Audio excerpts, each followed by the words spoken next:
My name is Bond. Fatoumata Bond. Le prochain film sera une comédie.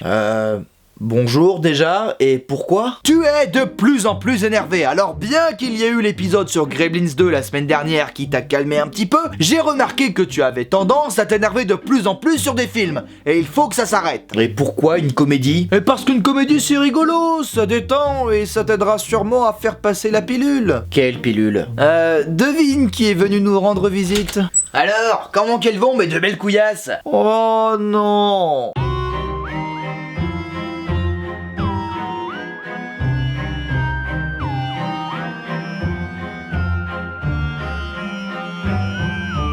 Bonjour à tous et bienvenue dans ce nouvel épisode de Pop Scary Movie. On en avait déjà parlé dans l'épisode sur Big Movie. À la base, Scary Movie est un film parodique sorti en 2000 qui caricaturait les films d'horreur, notamment les slashers avec Scream et Souviens-toi l'été dernier. Le film est aujourd'hui un classique, un peu comme sa suite. Mais à partir du 3, ça commence un peu à sentir le cervelas périmé. Déjà, on ne parle pas de film d'horreur, mais plutôt de SF et ça part trop en vrille. Pourtant, le troisième opus est réalisé par David Zucker, un des as, les réalisateurs des Y a-t-il un flic et Y a-t-il un pilote dans l'avion. Mais ça marche pas, enfin, le 3 fonctionne encore un petit peu, mais le 4 c'est vraiment le film où l'on bascule de la comédie au quêtière à la grosse déchéance. Et oui, on parlera du 5 un jour, mais en attendant... Le film commence par une parodie de Saw, dont on se fout royalement, donc passons à autre chose. Ouais, sérieusement, les deux caméos que vous voyez ici ne seront pas du tout utiles pour la suite du film, et la parodie de Saw, là, elle ne reviendra qu'à la fin, mais ça, on le verra plus tard. C'est du foreshadowing ou je m'y connais pas. Donc après, on a une voix off qui nous parle de molécules qui font la fête. Là, regardez, cette molécule nous montre ses nichons. Ah, elle est bonne, la cochonne. On dézoome, et paf! C'était une bite depuis le début.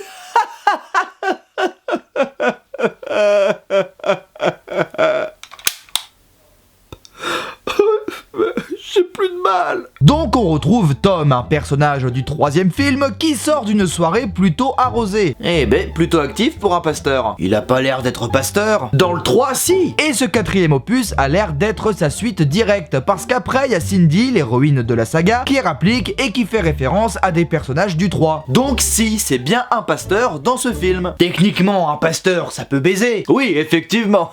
J'ai toujours aimé ce paradoxe dans le christianisme. Ah bah Dieu, il a dit, si tu veux devenir prêtre, faut pas baiser. Ça, c'est acté. Bon alors, si tu veux tremper le biscuit, tu peux toujours devenir pasteur. Mais c'est seulement pour te reproduire, hein, pas pour le plaisir. On est d'accord? Oui, monseigneur.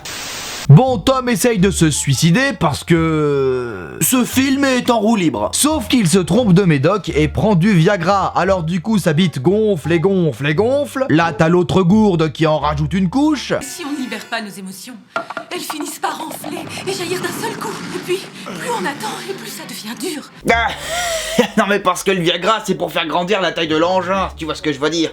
C'est pour ça que c'est drôle. Mais je sais ce que c'est le Viagra, c'est pas pour ça que ça devient drôle. Comment ça se fait que tu connaisses le Viagra à ton âge? C'est le genre de choses que je révèle uniquement à mon psy. Bon, il finit par se suicider, ailleurs nous retrouvons Tom Ryan. Oui, un autre Tom, qui discute avec deux autres stéréotypes du troisième film, qui racontent leur trip à la Brockman Mountain. En combien? 11 lettres. O-N-S-E-N-B-R-A-N-L-E.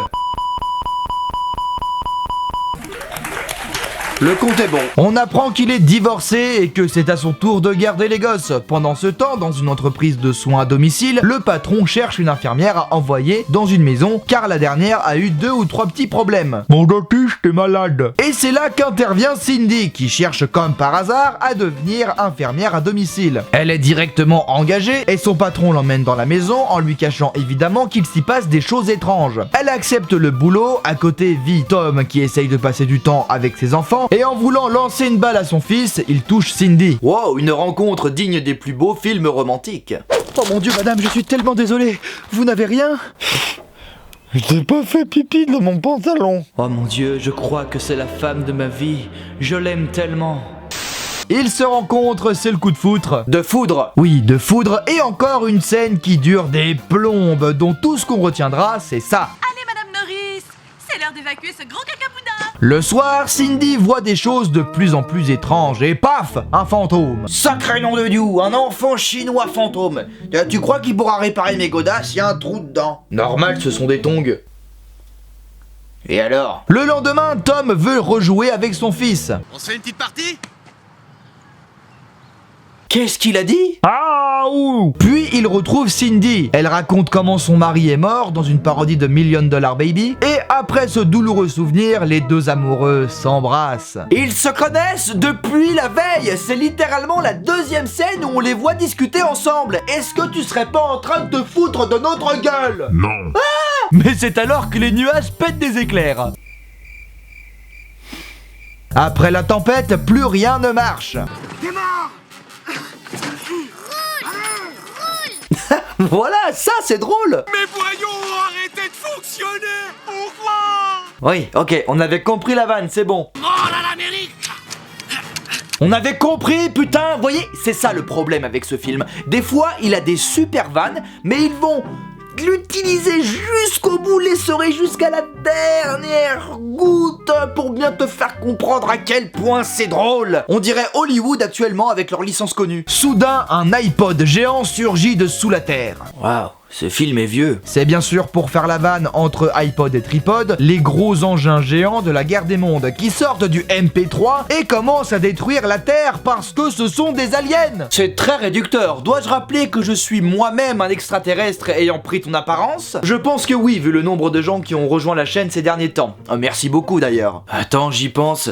Si le 4 est la suite directe du 3... ça veut dire que c'est la deuxième invasion extraterrestre à laquelle fait face Cindy. La vache, elle devrait être rodée à force. Pendant ce temps, Cindy discute avec le fantôme de l'enfant japonais. Nagasaki, Okinawa, Osaka, Yokohama. Oh la vache!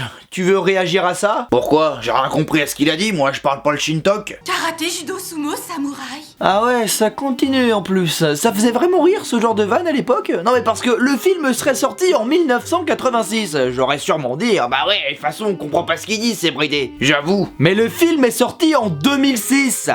Il restait du chemin à faire, je sais, mais quand même. Ah, Paris-Marseille, Peugeot Baguette. Édith Piaf, Bretagne, Saucisson. Notre-Dame, Sacré-Cœur.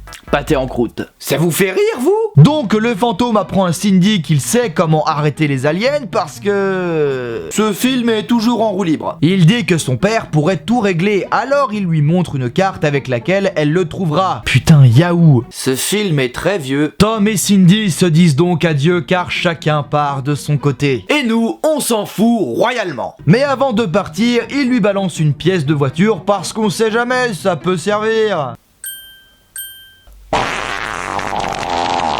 Je sais pas faire les clins d'œil. Plus tard, Cindy retrouve Brenda, sa copine qui joue elle aussi dans tous les autres films de la saga, et qui est également morte dans le film d'avant. Mais allez, enchaînons dans le n'importe quoi. Attends, mais dans Scary Movie 2, il y avait aussi des personnages présents à l'écran qui étaient censés être morts dans l'opus précédent. C'est vrai, mais le 2 n'a jamais été présenté comme une suite directe du 1, là où le 4 fait continuellement référence à des passages du 3. Cindy qui parle de son fils, le pasteur au début, son mari décédé qui est joué par le même acteur que dans le 3. Il y a littéralement une photo qui fait référence à une scène du 3e film. Donc, où est la logique?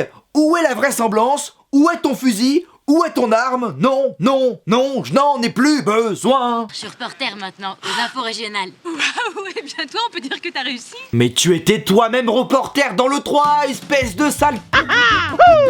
Mamma mia! Donc tu l'es ta sœur. Press start to play! Fesse de nazi! Brenda et elle décident de faire un bout de chemin ensemble parce qu'elles sont trop les meilleures copines de l'univers et grâce à la pièce auto, elles volent une caisse. Puis arrive à Destination, une parodie de The Village, où l'on retrouve cet acteur, Chris Elliott, déjà présent dans le 2e opus et qui est ici limité à... Pipi vagin. Il était plus drôle dans le 2 où il fourrait la dinde. Je ne sais pas ce que c'est que ça, mais je le lèche quand même. Et puis je me la mets là.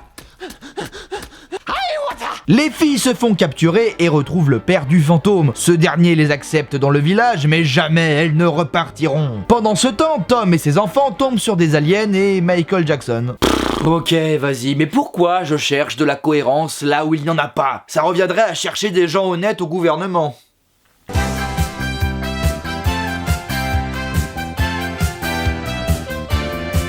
Le soir venu, le père du petit spectre s'est fait mortellement attaquer. Alors, dans un dernier souffle, il révèle que son fils est décédé au fameux match de boxe de Cindy. Voilà, maintenant qu'on sait ça, à quoi ça nous avance? Réponse.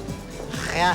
En attendant, Tom s'est réfugié dans un abri avec un type louche qui a assommé un gars pour prendre sa place. Sûrement quelqu'un avec de mauvaises intentions. Eh bien non, c'est quelqu'un de tout à fait normal et on s'en fout parce que 3 minutes plus tard, les aliens capturent Tom et sa fille. Il avait pas un fils aussi? Si, c'est vrai, mais à un moment, il se casse et on s'en fout. Un tripode arrive au village, capture Cindy et Brenda qui retrouvent Tom dans une cage. Puis elles se font sortir de cette même cage, puis de nouveau saut. Ah, enfin, on y revient. Bon, ils arrivent à bout du premier défi lancé par la marionnette, mais Saw a capturé les enfants de Tom. Heureusement, Cindy trouve des photos qui révèlent que, en réalité, le chef du village était le beau-père du gamin. Bah oui, ça se voyait. En réalité, le vrai père, c'est Saw. Vous en avez marre?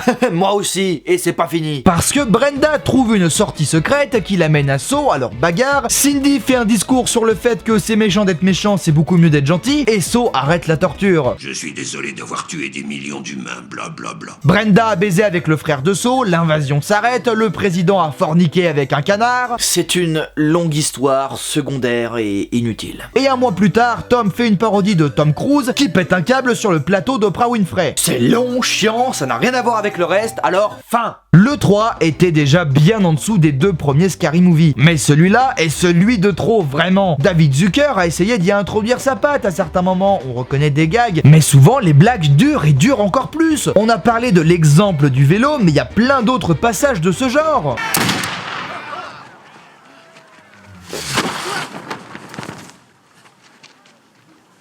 Pourquoi?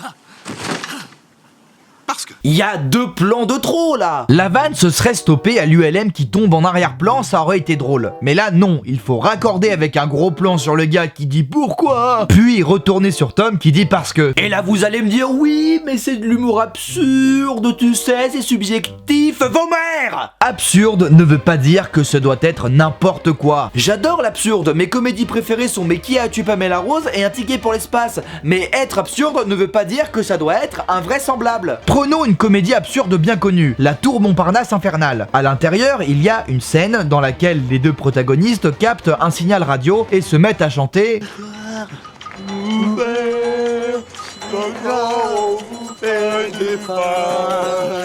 Alors, pourquoi c'est drôle? Via le contexte, ce qui est drôle, c'est pas le fait qu'ils chantent ce soir on vous fait des pâtes, mais la situation. Le fait qu'ils sont en pleine prise d'otage, qu'ils entendent une chanson à la radio et qu'au lieu de se cacher, ils chantent, et pas les bonnes paroles en plus pour ajouter de la comédie par-dessus, c'est ça qui fait que c'est drôle. Les personnages ont une réaction surprenante dans un contexte qui nous est donné. Cette vanne fonctionne grâce à la vraisemblance du récit. Ce n'est pas du réalisme, mais de la croyance. Quand je regarde Star Wars, je sais bien que les vaisseaux spatiaux et les sabres laser n'existent pas. Pourtant, cela ne m'empêche pas de croire au récit, de m'immiscer dans le film. Dans Retour vers le futur, je sais pertinemment que le voyage dans le temps est impossible. Pourtant, je crois à l'histoire. Dans 1492, Christophe Colomb dit que la Terre est ronde alors que je sais pertinemment qu'elle est plate. La vraisemblance permet le bon fonctionnement d'un récit et permet de ne pas larguer le spectateur en lui faisant poser des questions du genre pourquoi il se passe ça, pourquoi ils font pas ça, pourquoi ils vont là. Et ce film c'est perpétuellement ça. Pourquoi?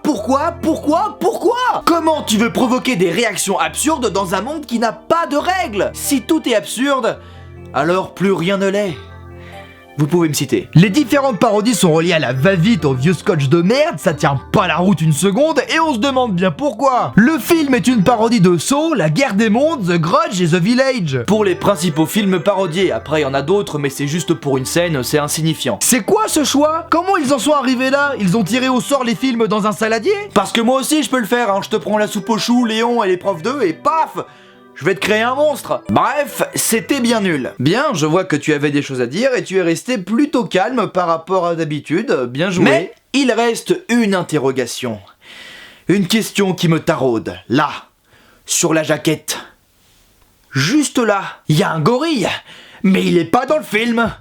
Pourquoi il y a un gorille sur la jaquette qui n'est pas dans le film? Ça me rend fou. Ça me rend dingue.